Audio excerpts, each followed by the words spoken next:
Now we have a very simple way of measuring the extent of market failure, measuring how much market failure there is.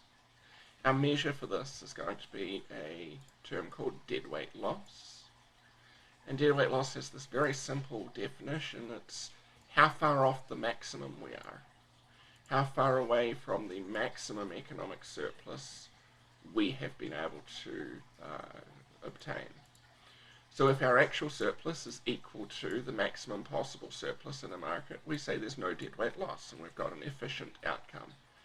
But whenever that actual surplus falls below the maximum that we could obtain, we say that we have experienced some deadweight loss.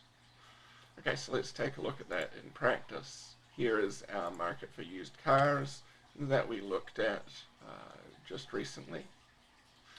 We saw that when we had all these identical used cars and the market price was $57.50, right where the supply and demand curves cross, that we saw that this gave us the total surplus that was as large as possible. Our total surplus was maximized.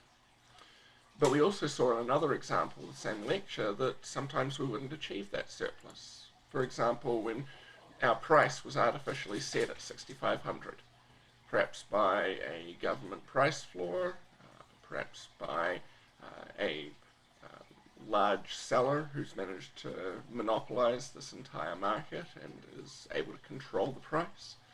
For whatever reason, if that price is up at 6,500, we end up with less surplus. We saw this was our consumer surplus that we could obtain. We said this was the best possible producer surplus that we could get.